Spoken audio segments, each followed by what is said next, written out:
yippee yo, yippee yay. Dog.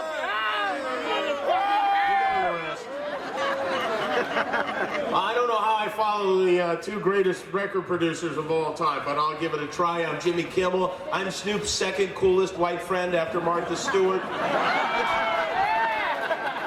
I've known Snoop since you were in pigtails, which you might be tomorrow, I don't know.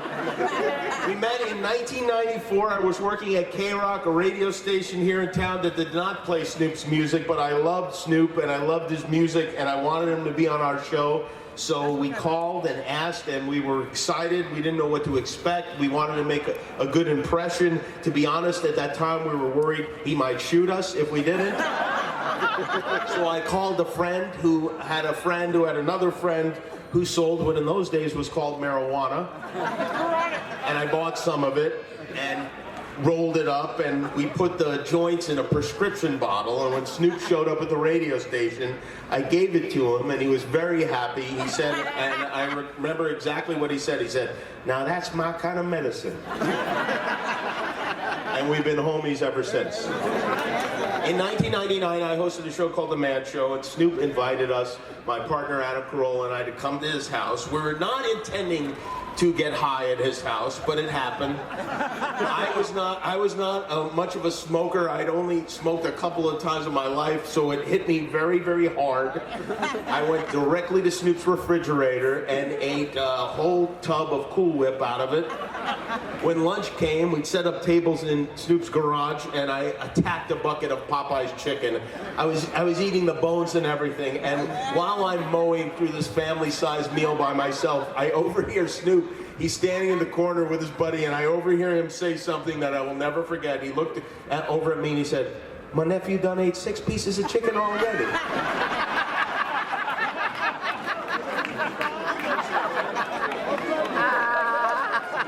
In 2003, on my first ever show, my first Jimmy Kimmel Live, I had the idea to have a guest co-host every week, and the first co-host I thought of, honest to God, was this man who immediately said yes, and he was with me for my first show, for my second show, my third, fourth, fifth, and sixth shows, and for many, many shows after that, because I am his nephew, and that's what uncles do for their nephews.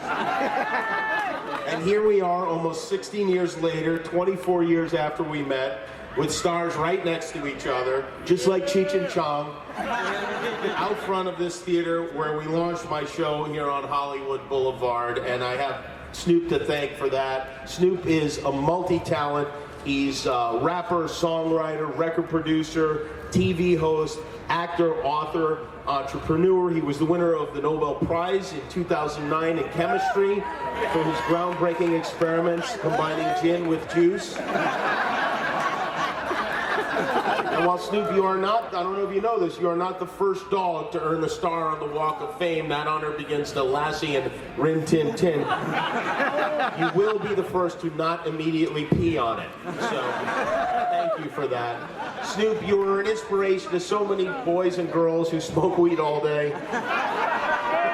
You crossed over color lines, you crossed over genre lines before almost anyone in hip-hop did that. You put the OG in D-O-double-G, and I know you won't remember any of this in half an hour.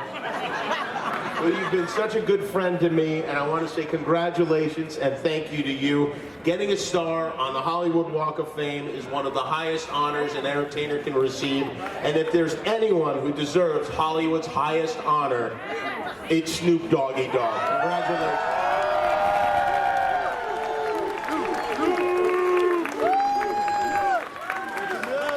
Thank you, Jimmy Kimmel.